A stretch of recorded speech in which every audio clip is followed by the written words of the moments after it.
Saya barusan melihat postingan di Instagram bahwa hari ini tingkat perceraian di Kota Padang itu sampai pada angka 100 orang minimal per hari. 100 orang yang mengajukan perceraian per hari. Berarti setiap hari ada 100 janda dan 100 duda, Pak. Logikanya begitu kan? Dan ini ternyata betul apa yang disampaikan oleh Departemen Agama Pusat. Saya punya seorang sahabat, ya, beliau sama-sama mengajar dulu di pondok, sekarang sudah jadi doktor karena memang ahli fikih, ya.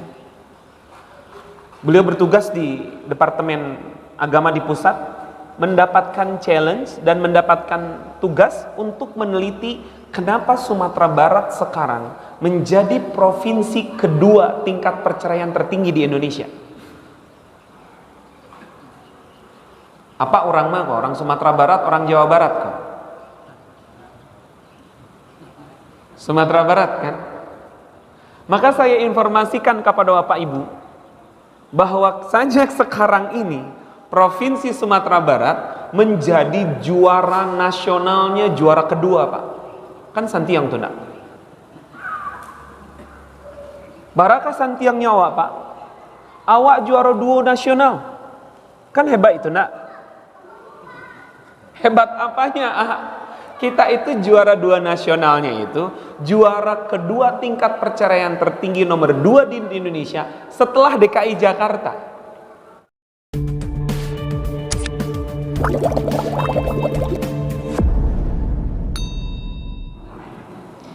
Assalamualaikum warahmatullahi wabarakatuh. Kita mulakan bersama-sama dengan membaca Bismillahirrahmanirrahim. Innal hamdalillah nahmaduhu wa nasta'inuhu wa nastaghfiruh wa na'udzu billahi min syururi anfusina wa min sayyiati a'malina. May yahdihillahu fala mudilla lahu wa may yudlilhu fala hadiya lahu. Asyhadu an la ilaha illallah wahdahu wa asyhadu anna Muhammadan abduhu wa rasuluhu alladzi la nabiyya ba'dah. Allahumma shalli wa sallim wa yubarik 'ala nabiyyina wa habibina wa maulana Muhammad wa ala alihi wa sahbihi ajma'in. Subhanaka la ilma lana illa ma 'allamtana innaka antal alimul hakim.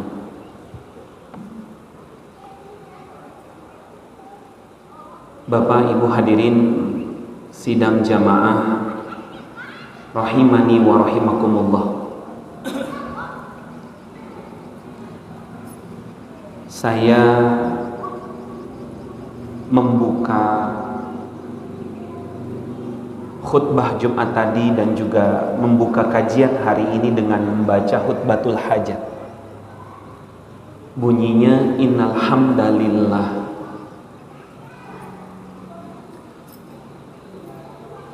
nahmaduhu wa nasta'inuhu wa nastaghfiruh sampai seterusnya. Khutbatul hajat ini adalah salah satu muqaddimah yang paling sering Rasulullah bacakan setiap kali beliau menjalankan atau melaksanakan ta'lim atau khutbah Jumat, khutbah Id ataupun yang lain-lainnya.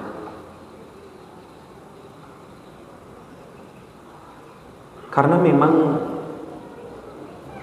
di dalam khutbatul hajat tadi, kandungan yang paling pertama yang harus kita resapi itu adalah kalimat innal hamdalillah.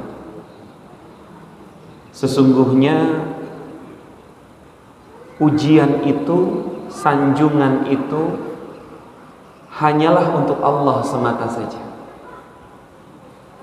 Nahmaduhu, kita memujinya, wa nasta'inuhu wa nastaghfiruh, kita memohon ampunan, memohon pertolongan kepadanya, wa nastaghfiruh, dan kita juga memohon ampunan kepadanya. Wa na'udzubillahi min syururi anfusina. Di sana kita meminta pertolongan dan perlindungan kepada Allah dari hal-hal yang menjadi kejelekan dan pernah kita lakukan kejelekan itu. Wa min sayyiati a'malina, dan dari kemaksiatan yang kita lakukan. May yahdihillahu fala mudhillalah wa may yudlilhu fala hadiyalah.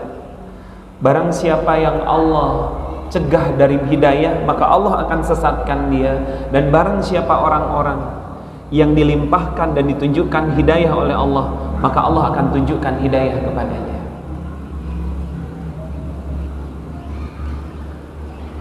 Satu yang ingin saya ajak kepada diri saya sendiri dan kita hadirin, bahwa yang paling pertama yang harus kita utamakan adalah apapun yang kita lakukan hari ini betul-betul hanya semata-mata ingin mendapatkan pandangan dan cahayanya Allah Subhanahu wa ta'ala. Orang yang ada di hadapan Bapak Ibu ini tidak perlu harus dan tidak penting untuk dicahayakan cahayanya. Saya dinasihati oleh guru saya, Pak, Bu. Hati-hati ketika berada di depan, berbicara di hadapan orang lain. Jangan sampai kemudian ada lintasan-lintasan hati ingin menyinarkan sinarnya, bukan menyinarkan sinarnya.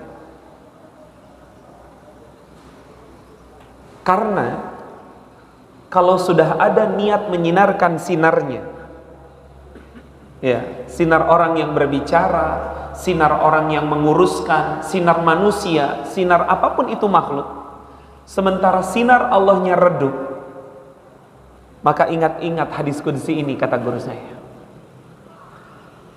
bahwa di dalam satu hadis qudsi Allah Subhanahu wa ta'ala pernah menyampaikan, aku, kata Allah, adalah zat yang paling tidak membutuhkan sekutu. Barang siapa seseorang melakukan sesuatu lalu kemudian mempersekutukan tujuannya selain kepadaku,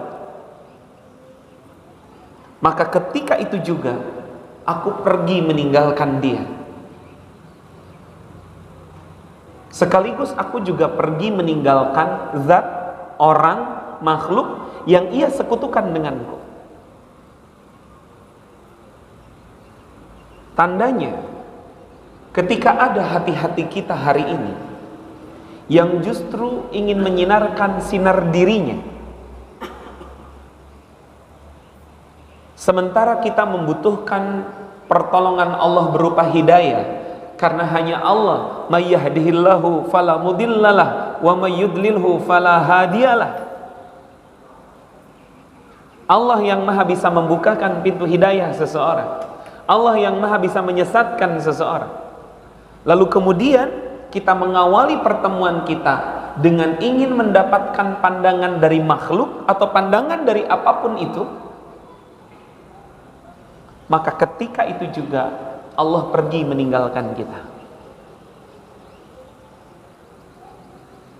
Kalau Allah sudah meninggalkan kita, lalu siapa yang akan membolak-balikan hatinya?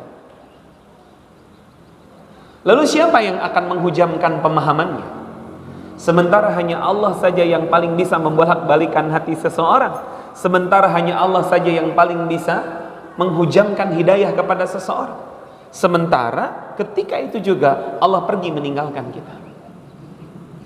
Begitu juga Allah akan pergi meninggalkan orang ataupun zat ataupun makhluk yang kita sekutukan dengan Allah. Itulah mengapa Bapak Ibu sahabat-sahabat hadirin rahimani wa rahimakumullah, hari ini mari bersama-sama kita fokuskan hati kita hanya semata-mata ingin mendapatkan pandangan dan ridho dari Allah saja.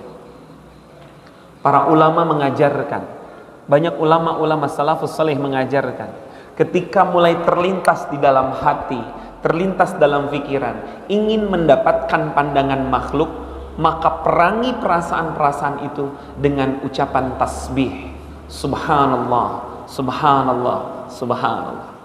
Itulah mengapa Bapak Ibu, sahabat-sahabat hadirin, di beberapa kitab-kitab karangan para ulama-ulama salaf saleh itu bisa ditemukan ada beberapa ulama-ulama yang wafatnya itu tangannya masih begini.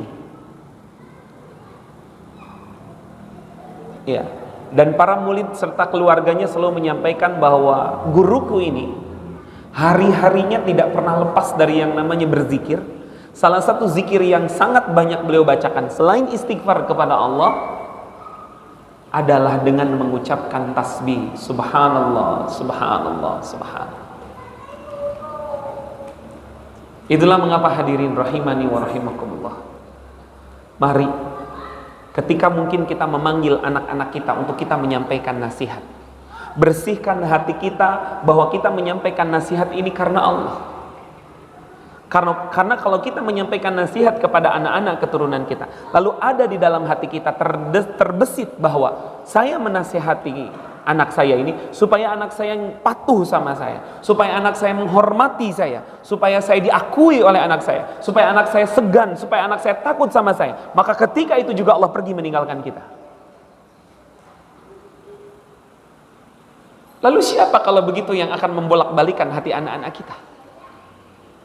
Kalau Allah saja yang maha membolak-balikan hatinya, pergi meninggalkan kita yang menyampaikan nasihat, dan juga pergi meninggalkan anak kita yang kita nasihati, tapi sayangnya menjadi salah satu tujuan agar kita mendapatkan pandangan darinya, bukan mendapatkan pandangan dari Allah Subhanahu wa ta'ala.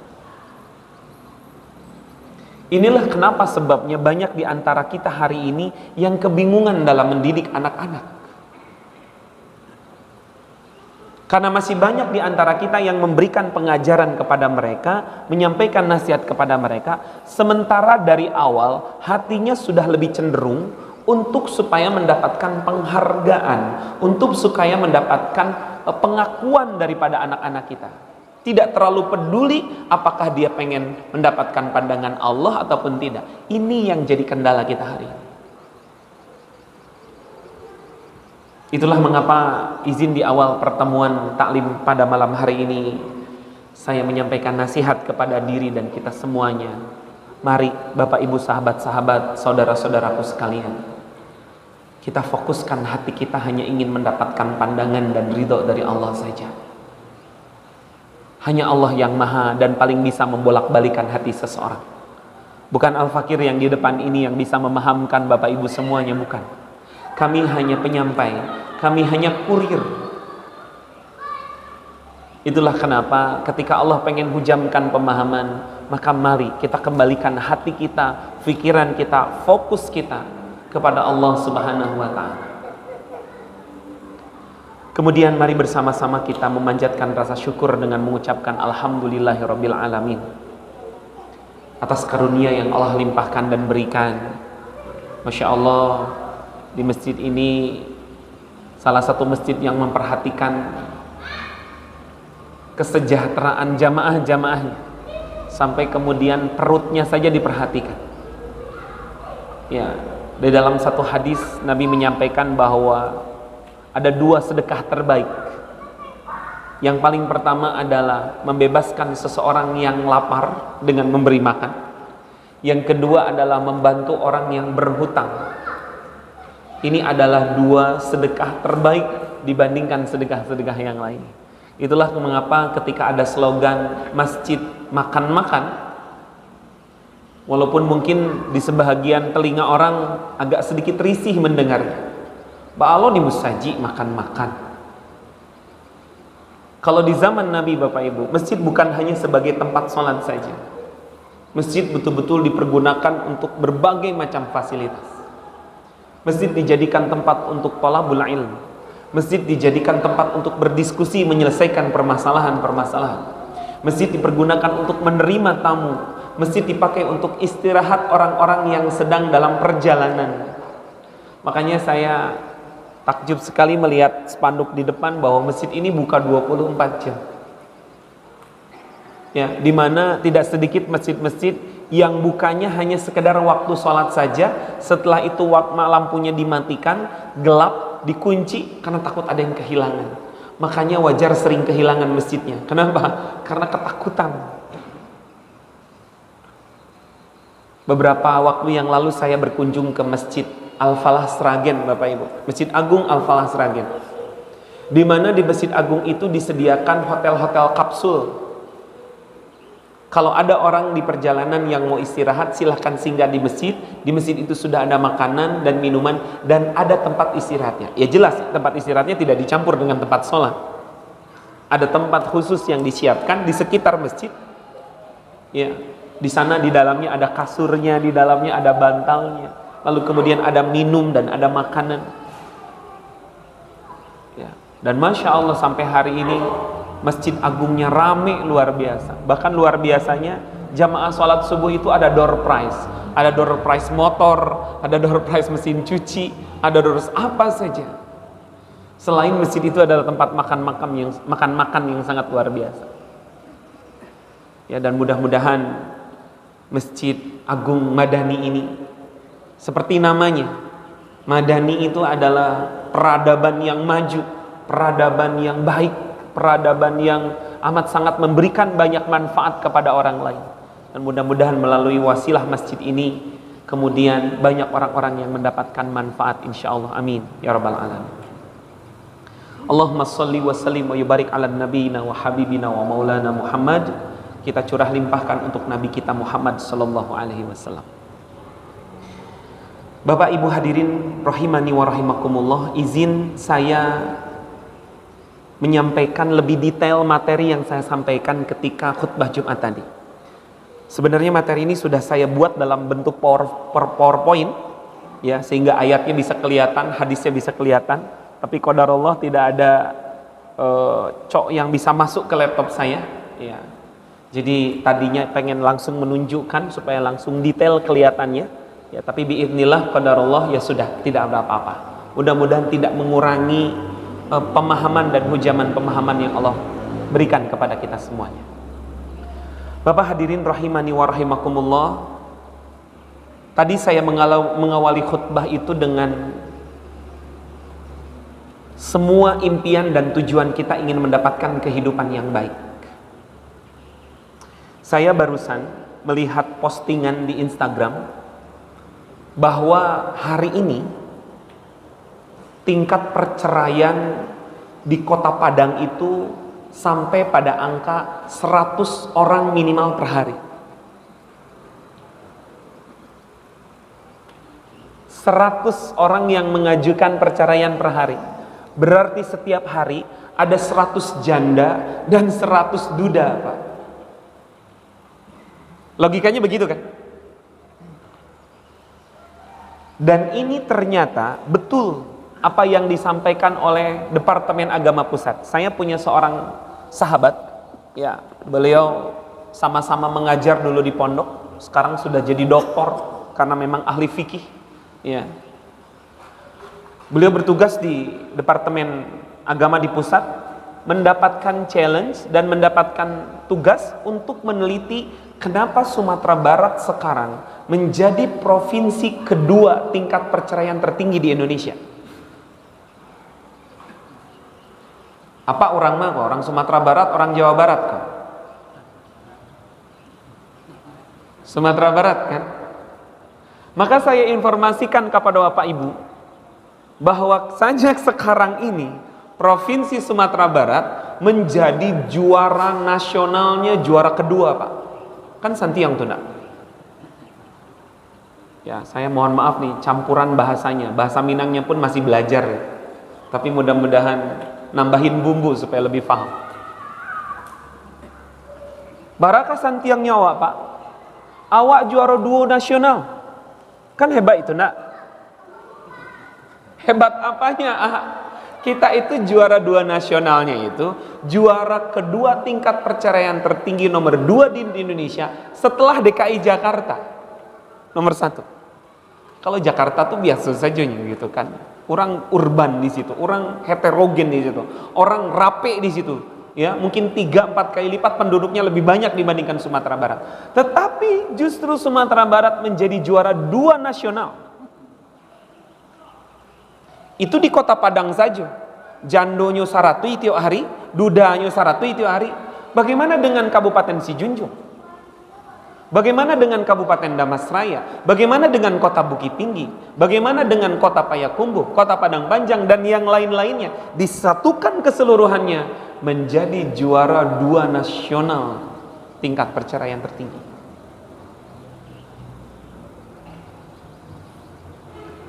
Ada apa ini semuanya? Ini tandanya ada permasalahan dalam hayatan thayyibah. Kan tadi bahasan kita di Jumat tadi itu adalah hayatan thayyibah, terkait kehidupan yang baik. Sementara yang kita minta setiap hari itu Rabbana atina fid dunya hasanah. Kita minta kepada Allah, ya Rabb, titipkan dan limpahkan kepada kami kebaikan hidup di dunia. Wa fil akhirati hasanah, dan titipkan kepada kami kehidupan akhirat yang baik. Wa qina adzabannar, dan jauhkan kami dari siksa api neraka. 3 permintaan, dan doa ini adalah doa yang terbanyak dibacakan oleh Nabi. Tadi saya sampaikan dalam khutbah Jumat, ada 2 doa yang paling banyak dibacakan Nabi ketika masa hidupnya. Yang pertama adalah ya muqallibal qulub tsabbit qalbi ala dinik. Pak, Ibu, jangan tinggalkan doa tadi. Jangan tinggalkan doa tadi. Ya muqallibal qulub. Kita baca bareng-bareng, saya duluan. Ya muqallibal qulub, tsabbit qalbi ala dinik. Ya muqallibal qulub, wahai Allah yang maha membolak-balikan hati, tsabbit qalbi, tetapkan hati kami, ala dinik, di atas agamamu. Ayo baca bareng-bareng. Ya muqallibal qulub tsabbit qalbi ala dinik. Ayo bersama-sama. Ya muqallibal qulub tsabbit qalbi ala dinik. Sekali lagi. Ya muqallibal qulub tsabbit qalbi ala dinik. Jadi pesan saya yang paling pertama, jangan tinggalkan membaca doa itu setiap kali kita menengadahkan tangan. Karena yang namanya hidayah itu betul-betul dipilih dan diberi sama Allah. Kalau kita lalai dengan meminta hidayah, jangan-jangan kita nanti justru ditunjukkan dengan jalan-jalan yang tidak kita harapkan. Doa terbanyak dibaca Nabi, para sahabat, para ulama, para orang-orang soleh adalah selalu minta ditunjukkan hidayah. Itulah kenapa Allah memerintahkan kita baca ihdinas siratal mustaqim setiap hari minimal 17 kali. Bapak hadirin rahimani wa rahimakumullah. Lihat bagaimana fenomena yang terjadi hari ini. Banyak keluarga-keluarga yang bubar. Tidak sedikit orang tua yang merasa kecewa. Belum lagi ditambah dengan titik terendah hari ini, tidak sedikit banyak yang dibuat dan ditakdirkan Allah terlilit hutang. Hari ini kita akan bahas bagaimana Allah dan Rasulullah tunjukkan cara bebas dari lilitan hutang. Karena tidak sedikit keluarga-keluarga yang kemudian mengakhiri rumah tangganya gara-gara lilitan hutang. Tapi Bapak Ibu maaf, ketika ditanya petugas Departemen Agama di Kota Padang, apa penyebab dominasi perceraian yang terjadi 100 orang per hari itu? Ya, ternyata kata petugasnya, penyebab terbanyaknya adalah reunian.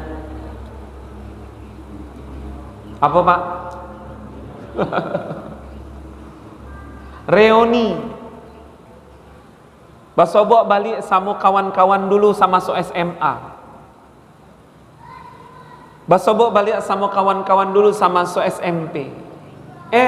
Tumbuh benih-benih yang dulu pernah timbul, yang dulu pernah tumbuh, yang mungkin sudah lama tak tumbuh. Ya, istilah hari ini CLBK. Apa Bu? Cinta lama.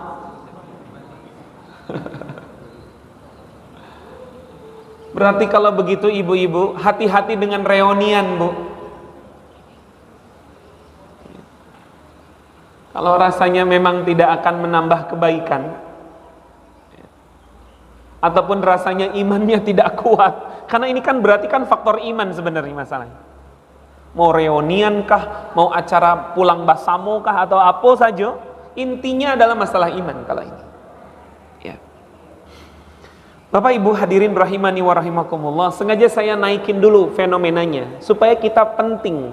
Kenapa sih kita harus mendapatkan hayatan thayyibah? Selain doa yang kita panjatkan setiap hari, Rabbana atina fid dunya hasanah. Tadi doa yang pertama kita sudah sampaikan. Doa yang kedua yang paling banyak dibacakan Nabi itu adalah Rabbana atina fid dunya hasanah wa fil akhirati hasanah wa qina adzabannar. Dalam doa ini ada 3 permintaan. Pertama, ingin diberikan sama Allah kehidupan dunia yang baik, ingin diberikan oleh Allah kehidupan akhirat yang baik, dan dijauhkan dari siksa api neraka. Nah, apa petunjuk Al-Quran? Apa sunnah-sunnah Nabi yang ditunjukkan kepada kita untuk mendapatkan 3 hal ini? Mendapatkan kebaikan di dunia dan juga mendapatkan kebaikan di akhirat dan dijauhkan dari api neraka.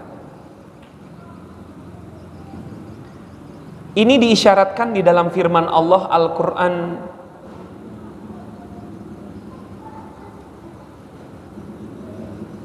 Surah An-Nahl ayat yang ke-97. Firman Allah Al-Quran Surah An-Nahl ayat ke-97, di mana di dalam ayat ini Allah Subhanahu wa taala berfirman, A'udzu billahi minasyaitonir rajim, man 'amila shalihan min dzakarin aw untha wa huwa mu'minun falanuhyiyannahu hayatan thayyibah. Barang siapa yang mengerjakan kebaikan, baik dia laki-laki ataupun perempuan, dan dia dalam keadaan beriman kepada Allah, maka pasti, kata Allah, akan kami berikan kepadanya kehidupan yang baik. Semua kita memimpikan kehidupan yang baik dan ingin mendapatkan kehidupan yang baik. Lalu hadirin, tadi kita sampaikan ada 4 tanda kehidupan yang baik di dunia, yang mungkin tadi kita baru menyampaikan secara globalnya saja. Izinkan malam hari ini saya sampaikan lebih dalam dan lebih detail. Bapak, Ibu, hadirin, tanda pertama seseorang hayatan thayyibah atau hidupnya baik itu, menurut Al-Quran dan menurut Sunnah, adalah orang-orang yang hidup bahagia dengan memakan rizki yang halal. Ini paling pokok, ini fundamen. Karena kalau ini tidak, maka tidak yang lainnya. Bohong orang mengatakan saya hidupnya baik-baik saja, tapi kalau dia selalu mengakses harta yang haram, bohong.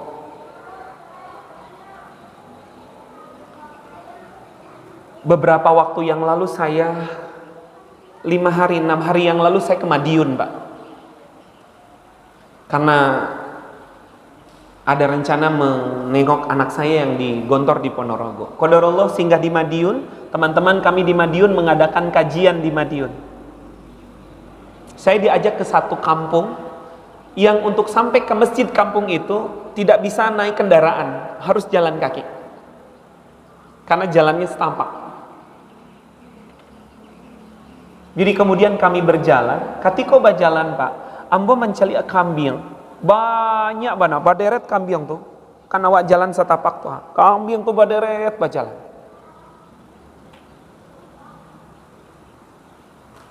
Ada yang unik di kambing ini. Kambing-kambing ini semuanya memakai helm, Pak. Helmnya itu dibuat dari potongan air mineral yang 1, sekian liter yang kadang ya dipotong gitu tuh, lalu kemudian diagih karet, dimasukkanlah kamuncongnya, ininya dibuka, mulutnya sih masih bisa mbe gitu kan, tapi kalau makan dia nggak bisa.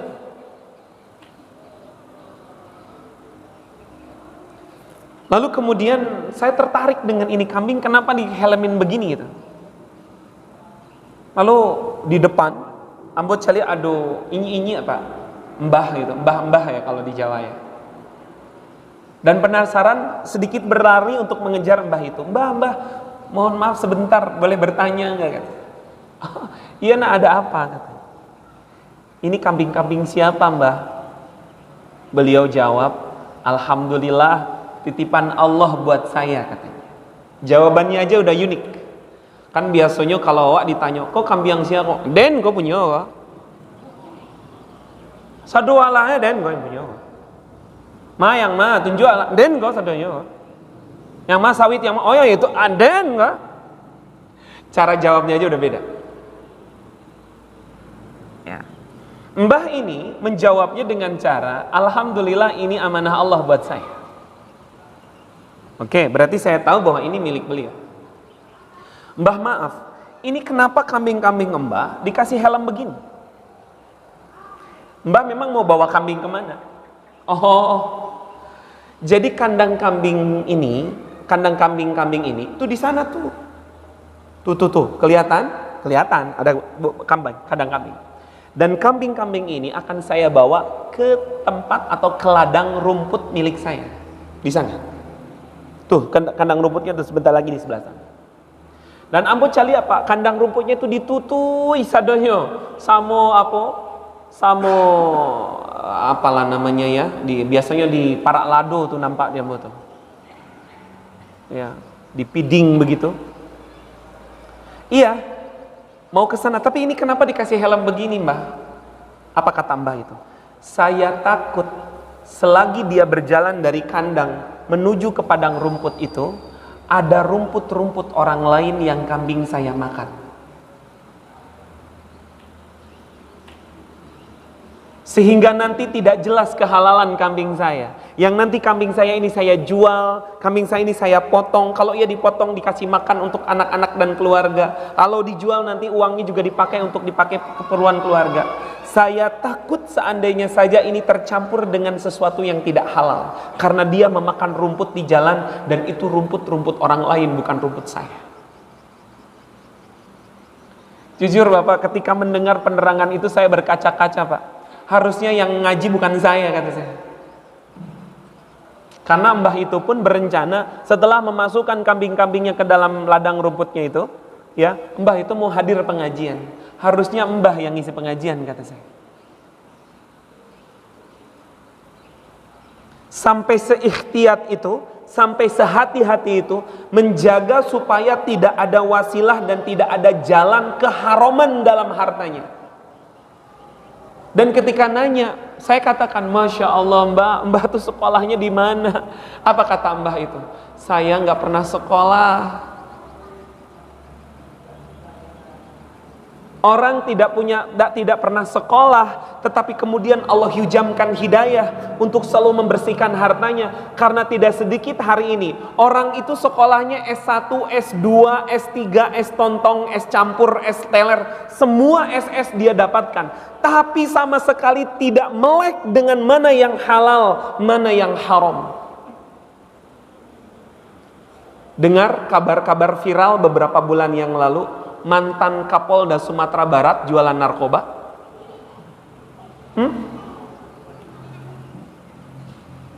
Seharusnya Kapolda itu jual narkoba atau mengamankan narkoba. Dan tidak tanggung-tanggung, jualannya 5 kilo. Viral juga kota Bukit Tinggi, karena yang ngantarin barangnya adalah Kapolresta Bukit Tinggi. Sekarang mereka bertarung itu, saling menuntut di pengadilan.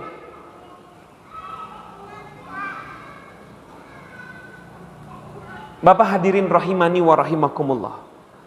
Dosa pertama, tadi saya sampaikan di khutbah Jumat. Dosa pertama yang dilakukan oleh manusia itu adalah memakan harta yang haram, memakan makanan yang haram. Dan dari sini saja sebenarnya sudah cukup bagi kita menjadi sinyal dan menjadi tanda bahwa kebanyakan orang muslim justru yang menjadikan kehidupannya itu sulit bukan masalah ekonominya. Karena kemarin ketika ngobrol sama sahabat yang meneliti kenapa Sumatera Barat tinggi perceraiannya, dalam penelitiannya dia dapatkan bahwa pertama masalah ekonomi. Banyak orang yang bubar keluarganya gara-gara ekonomi, dan ekonominya biasanya masalahnya hutang piutang. Lalu yang kedua katanya masalah komunikasi. Karena sekarang banyak ibu-ibu yang juga ikut-ikutan sibuk. Apanya sibuk, ibunya sibuk, basobok di waktu-waktu krusial gitu kan. Latihan, sama-sama latihan, komunikasinya tidak berkualitas.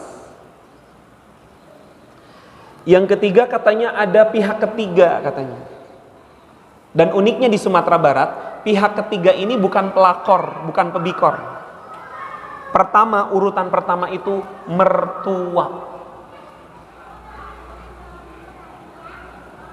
Berarti hati-hati Pak sama mertua. Ini penelitiannya. Bapak kalau mau sangkal buat penelitian lagi. Ya, saya sudah baca penelitiannya. Lalu kemudian yang keempat itu ada masalah di keluarganya. Mungkin masalah di ranjangnya, mungkin masalah apa-apanya. Itu masalah di dalamnya sendiri. Tapi kemudian kami sampaikan bahwa itu tidak salah. Namun itu semua bukan akarnya menurut saya. Saya diskusi nih sama sahabat saya. Bro, ente bener penelitian kamu tuh. Cuma menurut saya ini adalah bukan intinya. Karena inti dari semua ini semuanya cabang-cabangnya atau hasil daripada yang intinya. Memangnya apa intinya? Begini, kalau yang mengakibatkan rumah tangga itu berantakan ribut-ribut karena masalah ekonomi, bagaimana dengan keluarganya Nabi Musa? Yang Nabi Musa terkenal sebagai salah seorang nabi yang tidak punya apa-apa, miskin, numpang kepada mertua bahkan. Kalau masalah komunikasi, bagaimana dengan keluarga Nabi Ibrahim? Yang Nabi Ibrahim itu hanya komunikasi dengan Nabi Ismail sepanjang hayatnya cuma 3 kali Pak. Kenapa? Karena jaraknya jauh. Nabi Ibrahim tinggal di Palestina bersama istri pertamanya, ya. Sementara istri yang keduanya Siti Hajar bersama Ismail tinggal di Mekah Al-Mukarramah. Jaraknya hampir 1.700-an kilometer. Jauh. Tapi keluarga Nabi Ibrahim sering disebut-sebut sebagai ala Ibrahim, keluarga Ibrahim di dalam Al-Quran sebagai contoh dari keluarga yang sangat baik. Kalau masalah pihak ketiga, para nabi itu rata-rata istrinya nggak satu, berarti mertuanya lebih dari satu. Kalau masalah ranjang, bagaimana dengan keluarga Nabi Zakaria yang sudah berpuluh-puluh tahun menikah, istrinya diklaim mandul, diklaim menopause, gak mungkin punya anak, tapi mereka terus meminta kepada Allah. Allah kemudian memberikan keajaiban kepada mereka yang sudah renta itu. Suami istri Nabi Zakaria bersama istri yang sudah sangat renta diberi anak, yang langsung anaknya diberi nama sama Allah dengan nama Yahya, yang artinya hidup. Karena memang gak mungkin hidup dari sesuatu yang sudah menurut otak manusia gak mungkin lagi hidup. Lalu di mana masalahnya? Masalahnya justru kita harus berkaca kepada keluarga Nabi Adam. Kenapa keluarga Nabi Adam dipisahkan? Tadi sudah saya terangkan di khutbah Jumat. Apa penyebabnya? Makan makanan yang tidak halal. Mengakses rizki yang tidak halal. Apa itu rizki? Rizki itu ukurannya bukan banyak atau sedikit. Rizki itu ukurannya adalah cukup atau tidak cukup. Dan kata Nabi, rizki itu ada 2. Yang pertama kata Nabi, rizki itu apa-apa yang kita minum, yang kita makan sampai habis. Rizki itu belum tentu yang kita miliki. Yang kita miliki belum tentu rizki kita. Apa-apa misalnya punya bareh di rumah 20 kilo. Memang punya apa yang membeli. Tapi alun tahu itu rizki apa. Jangan-jangan itu rizki tetangga awak yang mungkin meninggal. Awak kemudian takziah, ibu atau istri awak membawa bareh, lalu kemudian sampai ke rumah itu. Akhirnya itu beras yang awalnya milik kita, bukan rizki kita. Jadi rizki kita tuh Pak, pertama, apa-apa yang kita minum, apa-apa yang kita makan sampai kita kenyang. Nih. Ini kira-kira air minum ini rizki saya apa bukan? Rizki apa bukan? Alun tahu lah. Alun tahu. Kalau iko alun diminum, bukan rizki saya.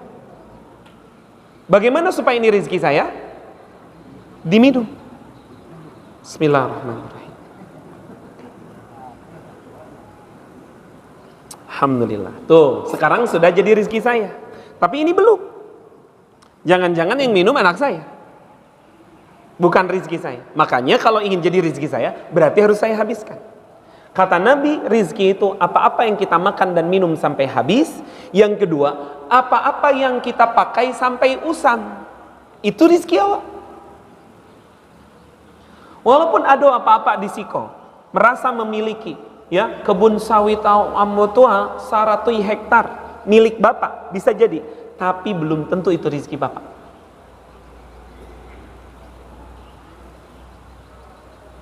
Nah, kebanyakan hari ini berpikir bahwa rezeki itu adalah apa-apa yang dimiliki, makanya pontang-panting mengumpulkan apa yang dimiliki. Padahal kalau sudah banyak memiliki, Allah takdirkan mati, habis sudah, selesai sudah, putus semuanya. Oh, kalau model itu awak jadi orang muslim harus miskin-miskin saja. Bukan begitu. Bukan itu maksudnya. Silahkan Anda memiliki, Bapak Ibu hadirin, tapi kemudian berpikirlah bagaimana yang memiliki ini sehingga kemudian itu benar-benar menjadi rizki kita. Salah satu caranya adalah apa yang kita miliki wakafkan, apa yang kita miliki sedekahkan. Makanya sekarang ini ada wakaf produktif. Bapak punya kebun sawit, berapa? 100 hektar. Bismillah, 50 hektarnya saya wakafkan untuk operasional masjid ini. Itu keren. Dan itu pasti akan terus ngalir dan akan menjadi rizki Bapak terus menerus, sekalipun Bapak Ibu mati. Makanya tidak ada sahabat yang tidak berwakaf. Karena salamoko berpikir, wakaf kok hanya sekedar kuburan, hanya sekedar tanah untuk masaji, hanya sekedar tanah untuk sekolah, atau bukan. Saya punya usaha burung walet, tuh rumahnya. Saya punya 5 burung waletnya. Bismillah, 2 saya wakafkan. Dan wakaf itu bisa membuat perjanjian. Dan insya Allah Allah akan bantu karena memindahkan hak milik seseorang kepada hak milik Allah. Saya kembali kepada rizki yang halal, Bapak Ibu. Sekali lagi, hati-hatilah dengan rizki halal. Karena dosa pertama yang dilakukan oleh Nabi Adam adalah memakan makanan yang tidak halal ataupun memakan makanan haram. Apa yang terjadi? Yang terjadi diputus, tadi saya terangkan, diputus semua kenikmatan-kenikmatan yang halal. Makanya orang-orang yang suka mengakses hal-hal yang jelek, hal-hal yang haram, biasanya dihilangkan kenikmatan kepada hal-hal yang baik. Seorang laki-laki yang matanya sering dan suka melihat hal-hal yang tidak baik, mungkin melihat perempuan-perempuan cantik yang bukan mahramnya, ya, mungkin melihat aurat-aurat orang lain, biasanya dijadikan tidak suka kepada yang halal, dihilang dan dicabut kesukaannya, ketertarikannya kepada istrinya yang halal. Orang yang suka minum minuman keras akan dicabut oleh Allah Subhanahu wa taala kenikmatan untuk minum sekian banyak puluhan jutaan jenis minuman yang lebih enak dan menyehatkan. Sebelum dia meminum minuman keras itu, dia tidak akan merasakan kepuasan. Itulah kenapa efek dari hal yang haram akan menghilangkan kenikmatan yang halal. Yang kedua, apa yang terjadi ketika itu diputuskan nikmat-nikmat surga kepada Nabi Adam, lalu kemudian Nabi Adam diusir dari surga, diturunkan ke atas muka bumi, dan uniknya diturunkan dalam keadaan dipisahkan keluarganya. Padahal pengantin baru ini, padahal baru saja mereka menjalin keluarga, mengikat keluarga dengan Hawa, tapi karena memakan harta haram, maka kemudian Allah turunkan dan dipisahkan. Yang satu diturunkan di India, di dataran India, yang satu dipisahkan dan diturunkan di Jabal Rahmah. Jauh sekali jaraknya. Hati-hati Pak, Ibu hadirin. Seseorang yang mengakses harta haram biasanya akan mulai dijauhkan dengan orang-orang yang dicintainya. Saya tidak dijauhkan, buktinya saya memakan harta haram, tapi tidak dijauhkan. Mungkin secara fisik tidak, tapi bisa jadi dijauhkan secara kedekatan hati. Secara fisik, ini basobok setiap hari di rumah. Tapi rasanya walaupun basobok setiap hari, rasanya ndak ada orang tuh. Sibuk masing-masing, sibuk sendiri-sendiri, jarang berkomunikasi, jarang bercengkrama, tidak ada rasa. Ini yang jadi permasalahan. Bapak hadirin rahimani wa rahimakumullah. Pertanyaannya, kenapa banyak orang-orang yang mengakses rizki yang haram? Satu, disebabkan karena kecenderungan seseorang kepada dirinya sendiri. Kalau bahasa kini itu adalah self interest. Terlalu cenderung dengan kepentingan pribadi. Akhirnya yang terjadi apa? Pengen diri sendiri itu lebih dari orang lain. Akhirnya dia lakukan apa saja, walaupun itu adalah hal yang haram. Karena sekali lagi Pak, Bu, jarang hari ini orang-orang yang mencari harta haram itu gara-gara nggak bisa makan. Sebenarnya jarang. Orang yang mengambil jalan haram itu bukan orang yang nggak cukup. Ya tadilah contohnya misalnya. Maaf saya tanya, Bapak, itu mantan Kapolda Sumatera Barat itu nggak cukup gajinya? Atau nggak digaji sama negara? Nggak mungkin, nggak bisa makan keluarganya, nggak mungkin, nggak mungkin. Lalu kenapa melakukan mencari jalan haram? Kenapa mencari jalan haram? Karena pasti pengen self interest, memiliki sifat self interest yang sangat tinggi, memiliki kepentingan pribadi yang sangat tinggi, pengen terlihat oleh orang wah. Nah hari ini banyak orang-orang kena penyakit hedonic treadmill namanya Pak. Hedon atau pengen atau nio nampak di orang lain wah dengan kendaraannya, wah dengan rumahnya, wah dengan gadgetnya, wah aja orang hari ini banyak yang meletakkan kebahagiaannya itu di mulut orang lain. Pokoknya hidungnya tuh kambang kalau orang lah tepuk tangan Kak. Orang-orang begini tuh kembang ketika dipuji tapi tumbang ketika dicaci. Jadi setiap kali langkah-langkah hidupnya itu yang difikirkan kece orang. Makanya Bapak Ibu hati-hati nih. Kalau pasangan kita acok mengece, kece orang beko, kece orang beko. Hati-hati. Pak, gantilah gordeng awak rumah tuh di rumah. Kece orang beko tibu pas Idul Adha barayo katampe awak. Sekarang ini lagi viral menikah cukup di KUA saja. Ada yang pernah dengar nggak? Ada yang pernah lihat videonya nggak? Jadi di Jawa itu sekarang lagi rame viral menikah cukup di KUA saja. Kenapa demikian? Karena ternyata orang-orang yang mau menikah, ketika dia dituntut untuk mengikuti semuanya seperti apa yang layaknya orang lain jalankan, padahal kemampuannya belum sampai ke sana, justru akan mengakibatkan masalah yang bertubi-tubi. Salah satunya masalah hutang piutang. Aduh, guru di Tampe, lembaga pendidikan yang Allah titipkan kepada kami di Bandung Pak, di Jatinangor, Sumedang ya. Ada seorang guru yang beberapa bulan yang lalu tiba, ambo ka menikah. Oh bagus Ustaz, bantu saya untuk bisa menghitbahkan akhwatnya. Ayo siap, saya bantu. Lalu beberapa pekan lalu beliau datang untuk meminta saya menjadi saksi pernikahannya. Kita acaranya di mana? Insya Allah nikahnya nanti di kantor KUA.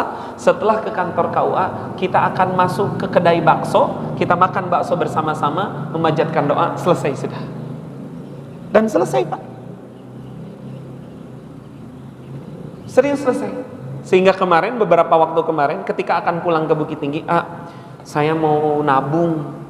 Alhamdulillah sehabis menikah kemarin ada tabungan, kami satukan tabungan kami sekian puluh juta, mohon untuk bisa dibelikan emas di Bukit Tinggi gitu. Biasanya kalau siap barale itu kan orang bawa utang-utang kan Pak. Dia malahan nabung sehabis barale itu. Kenapa? Ya karena nikahnya cukup di KUA saja. Kecuali kalau memang Bapak Ibu mampu, ya silahkan. Hanya yang jadi permasalahan tadi tuh bahasan kita paling awal, jangan sampai acara-acara barale yang awak lakukan malahan hanya ingin mendapatkan pandangan wahnya dari manusia. Karena kalau begitu Allah nanti pergi meninggalkan kekhidmatan pernikahan itu. Lah, yang memberi sakinah mawadah siapa? Yang ngasih keturunan soleh siapa? Yang ngasih mutmainah dalam keluarga siapa? Kalau Allahnya saja pergi, dek karano barale awak, ya. Cali Allah barale awak lah sagadang wah, tibola ka rumah, buliah nampak. Buliah tahu sadunya. Aden kok salah seorang orang yang kayo di situ. Karena tidak sedikit hari ini pasangan yang tak kunjung menikah karena ego orang tua. Pak, tak boleh menikah kalau tak barale dah. Loh. Sementara orang tuanya tidak mampu. Sementara pasangannya itu cuma mampu hanya sekedar seadanya saja. Tetapi karena ego, kenapa coba ego? Iya kan akhirnya kan barale yang ia lakukan itu kan gara-gara kece orang biko kalau ndak barale.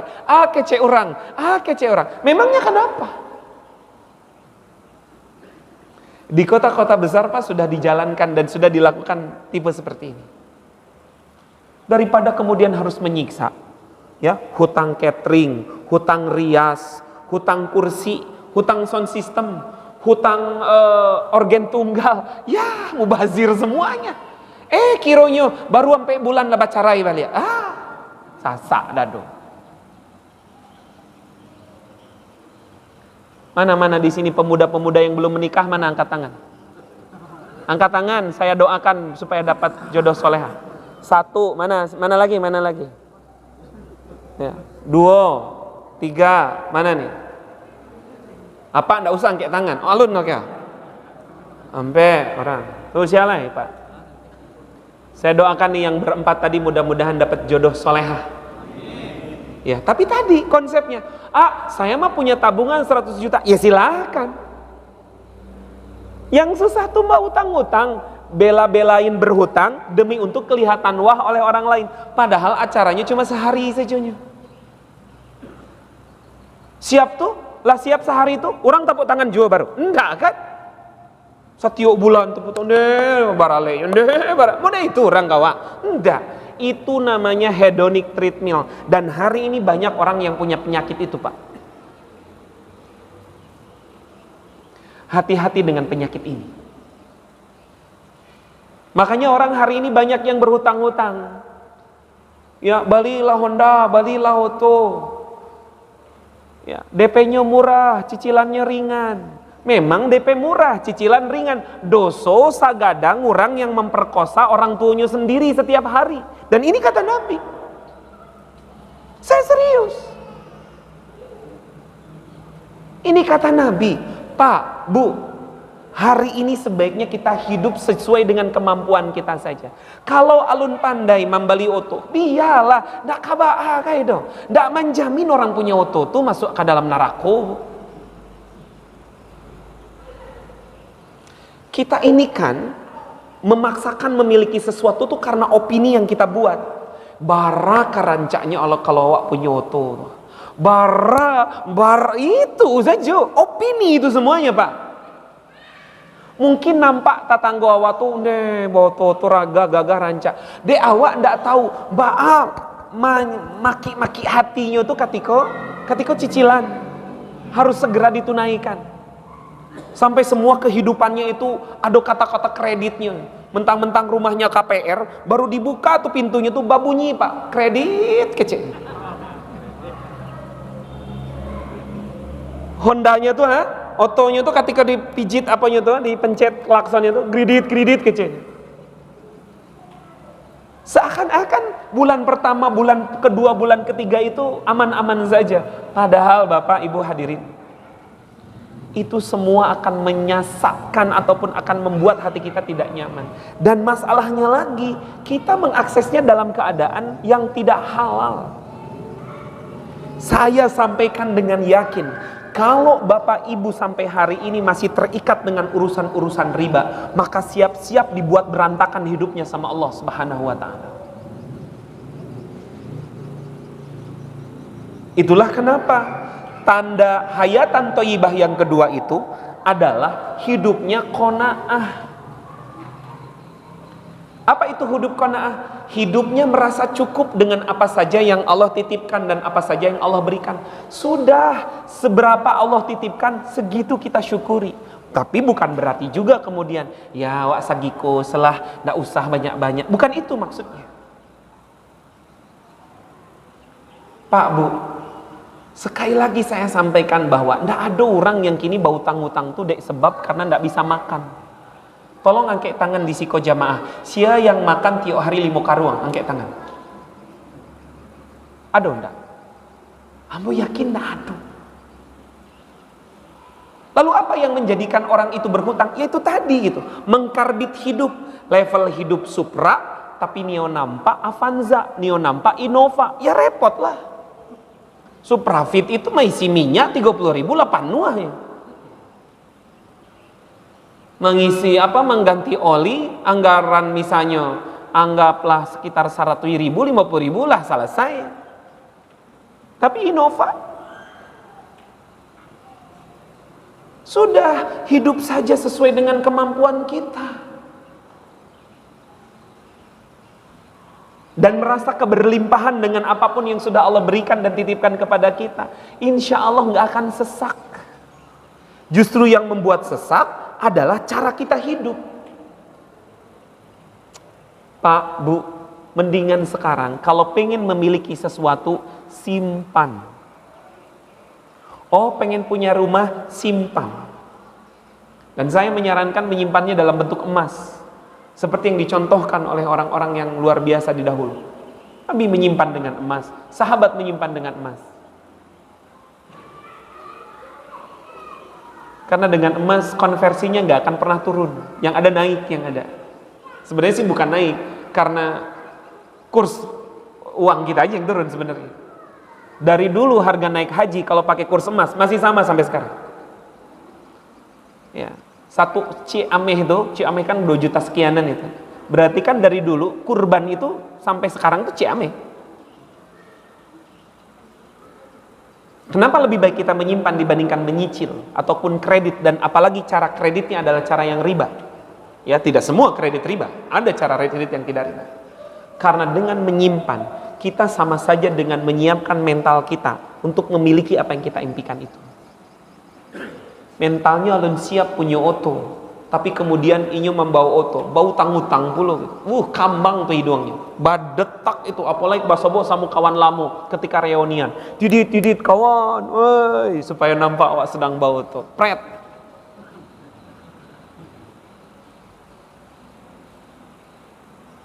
Pak, Bu, sekali lagi, ini serius. Nomor 2 ini penting.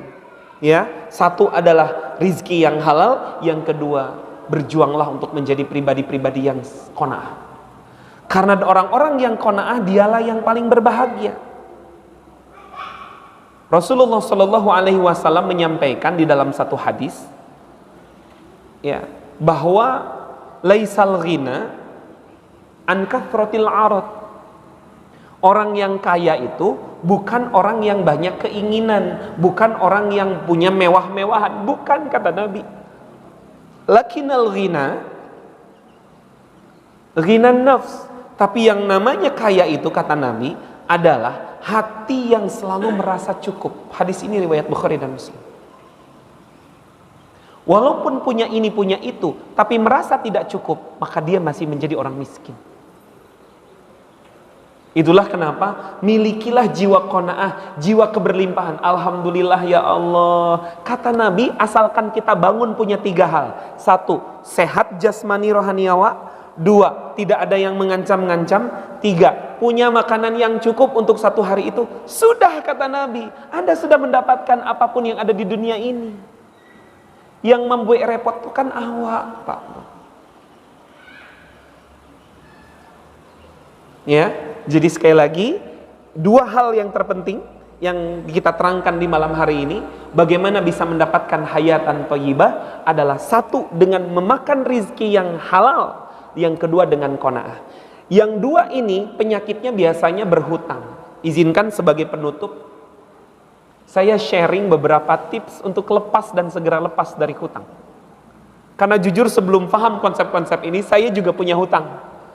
Tapi biidznillah dengan diajarkan oleh Allah, Masya Allah, ternyata tidak punya hutang tuh lapang sabana-bana lapang, Pak.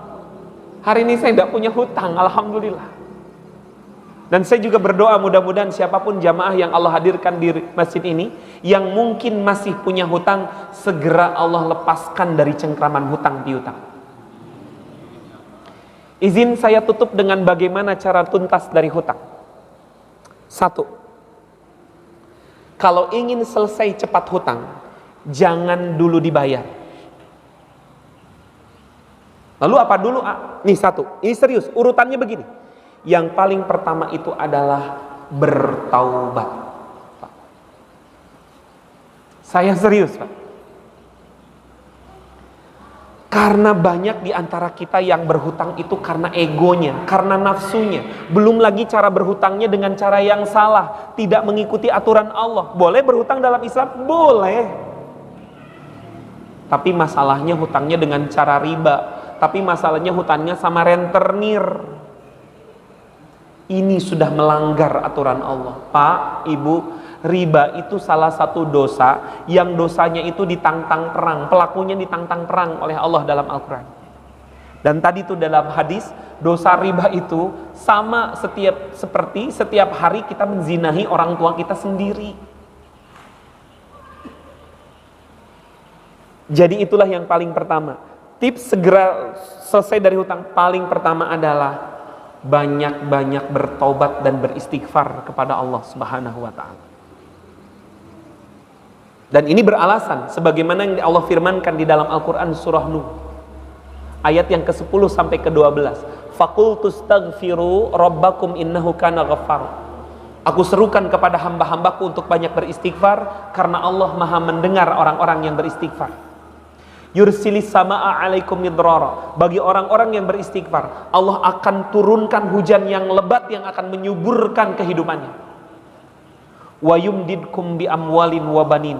Dan bagi orang-orang yang rajin bertobat dan beristighfar, akan dipenuhkan oleh Allah. Apa yang dipenuhkan? Bi amwalin wa banin. Dipenuhkan harta-harta dan anak-anak keturunan. Wa yaj'al lakum jannat wa yaj'al lakum anhar. Dan Allah suburkan, Allah jadikan kebun-kebun yang subur, dan di mana di dalam kebunnya terdapat sungai-sungai yang otomatis menyirami kebun-kebun itu. Beristighfar, bertobat. Itu cara pertama. Dua, Pak. Bapak Ibu simak. Serius pengen cepat lepas dari hutang? Yang nomor dua itu adalah turunkan standar hidup. Bohong pengen lepas dari hutang, tapi hidupnya kebanyakan gaya. Hari ini banyak orang yang terlilit hutang gara-gara gayanya, bukan gara-gara kebutuhannya. Deh gaya punya ruko, deh gaya punya oto, deh gaya. Hey, gaya itu berbanding lurus dengan tekanan. Semakin banyak gaya, semakin banyak tekanan. Kalau mencari ada orang yang tertekan, berarti kebanyakan gaya. Semakin banyak tertekan, biasanya semakin mudah terhinggapi penyakit. Apa? Pernah mencari baru stres? Pernah mencari baru terserang stroke, mencong konyol bajalan model? Pernah mencari baru model itu? Baru? Pernah enggak? Pernah mencari burung stres? Di tepi jalan model kose burung mengaruang ang. Ada yang mencari makan kasihan kemarin, tidak susah boleh paniang, stres.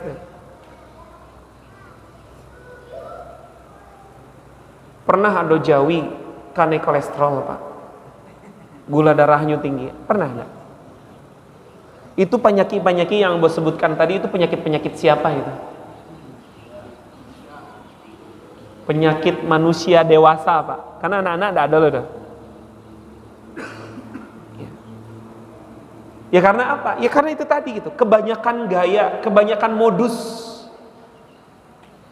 Padahal sudah turunkan standar hidup. Sekali lagi, Bapak Ibu, serius pengen selesai hutang, turunkan standar hidup. Hidup saja sesuai dengan kemampuan.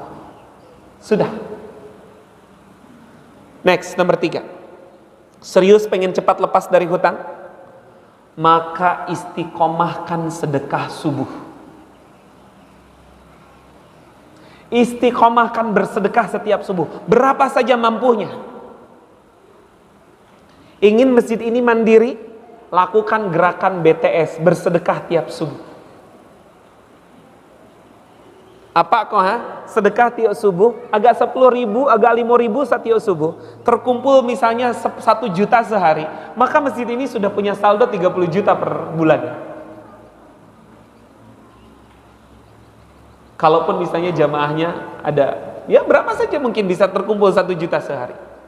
Makanya kalau di Al-Falah itu, di Sragen itu sehari bisa terkumpul hampir 5 juta, 10 juta Pak.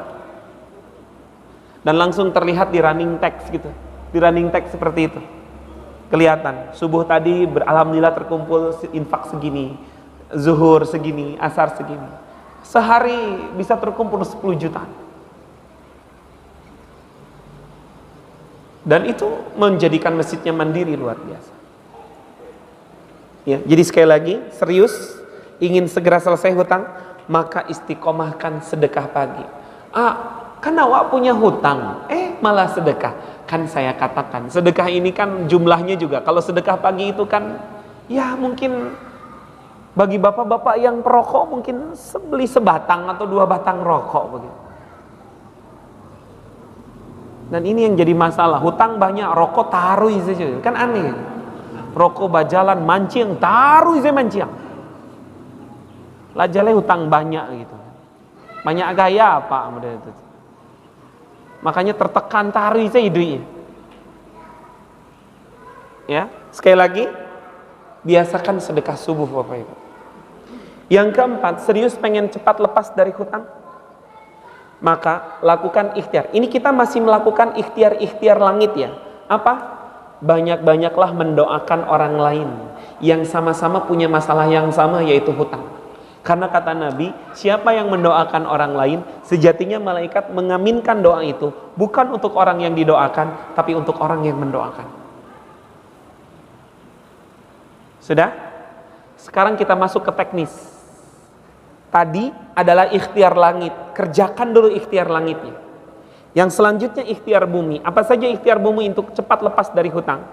Yang paling pertama itu adalah berazam dengan cara menambah jam, menambah effort, menambah usaha untuk segera selesai dari sana. Contohnya begini, saya menunjukkan kesungguhan, saya sekarang hidupnya lebih tidak foya-foya. Saya sekarang jam kerja saya tambah. Biasanya jam kerja saya biasanya 7 jam, sekarang 8 jam. Tapi semakin dekat sama Allah dengan jam kerja yang tambah banyak itu. Jadi menunjukkan kesungguhan pengen segera selesai. Caranya bagaimana? Yaitu tadi, ya, dengan mengatur anggaran dengan baik, lalu kemudian dengan bekerja tambah lagi, berikhtiar tambah lagi, menunjukkan kesungguhan di hadapan Allah, menunjukkan rayuan-rayuan kepada Allahnya lebih sungguh-sungguh. Ini ranah teknis ya. Buka pintu-pintu yang lain untuk mendapatkan dan Allah titipkan rizki kepada kita. Itu satu. Yang kedua Bapak Ibu hadirin, ya maaf, yang selanjutnya, bukan yang kedua, yang selanjutnya adalah catatkan hutangnya. Ini perintah Allah dalam Al-Quran. Idza tadayantum bidainin ila ahadikum, ketika kalian melakukan proses hutang piutang kepada siapapun, faktubhu, maka tulislah. Sekalipun itu kepada saudara kita, iya, tuliskan semua. Saya punya hutang ke segini, saya punya piutang sama si ini, tuliskan semua. Lalu kemudian klasifikasikan Pak, klasifikasikan. Ya, lalu kemudian setelah itu, maka mulailah membayar dari yang paling nggak pernah nagih dan dari yang mungkin hubungannya paling dekat dengan kita. Jadi Bapak hadirin, Membayar hutang itu bukan ke debt collector dulu, bukan kepada orang-orang atau kepada lembaga-lembaga yang sering nagih-nagih dulu, bukan. Tapi bayarlah kepada orang-orang yang dekat sama kita, yang mungkin nagih saja tidak pernah karena saking segangnya dan takutnya ataupun malunya ataupun mungkin takut merasa ada terganggu silaturahim. Itu dulu yang harus kita selesaikan pembayarannya. Jangan-jangan hutang kita sulit selesai sampai hari ini karena banyak hati-hati yang terputus, banyak silaturahim yang terganggu. Makanya selesaikan dulu di sana, baru kemudian insya Allah Allah akan giring ketika kita benar-benar melakukan ikhtiar langit dan ikhtiar bumi yang benar. Saya yakin dan percaya Allah akan bebaskan suatu hari Bapak Ibu dari cengkraman-cengkraman hutang. Dan yang terpenting lagi Bapak Ibu, jangan tergoda untuk berhutang-hutang lagi. Sudahlah. Ya, kita hidup sesuai dengan semampu kita saja. Insya Allah Allah akan berikan, insya Allah Allah akan berikan kecukupan ketika kita selalu merasakan qanaah dan berlimpah ruah. Insya Allah ba'da subuh besok yang akan kita terangkan adalah tanda yang ketiga dan keempat. Tanda ketiga itu adalah lezat merasakan kenikmatan dalam beribadah dan ketaatan. Kenapa sekarang kok kita beribadahnya nggak berasa? Ya, kenapa kita kok tidak bisa merasakan kenikmatan ibadah? Yang keempat adalah merasakan ketenangan jiwa. Kenapa kita kurang tenang? Apa yang harus kita lakukan? Insya Allah ba'da subuh besok kita akan sampaikan ya yang ketiga dan yang keempat ini. Dan insya Allah saya ngajaknya kita bermuhasabah besok subuh. Karena sebenarnya secara psikologis, secara kondisi ya, berdoa yang baik, meminta yang baik dan berserah yang baik itu di waktu subuh. Kata Nabi ya, di waktu subuh itu adalah waktu yang dipenuhi keberkahan. Makanya Nabi itu berdoa, Allahumma barik li ummati fi bukuriha. Ya Allah, berkahi umat-umatku di waktu subuhnya. Itulah kenapa insya Allah kita nanti terangkan dulu kedua poin tadi ya, lalu kemudian kita tutup ya dengan bersama-sama kita bermuhasabah dan berdoa kepada Allah. Mudah-mudahan salah satu dari yang keempat ini ada dalam kehidupan kita. Jadi hari ini, malam ini kita menerangkan dua saja. Yang pertama adalah rizki yang halal, yang kedua adalah senang dan bahagia dengan hidup qanaah. Subhanallahumma wa bihamdika asyhadu an la ilaha illa anta astaghfiruka wa atubu ilaik. Wa sallallahu ala nabiyyina wa habibina wa maulana Muhammadin walhamdulillahi rabbil alamin. Assalamualaikum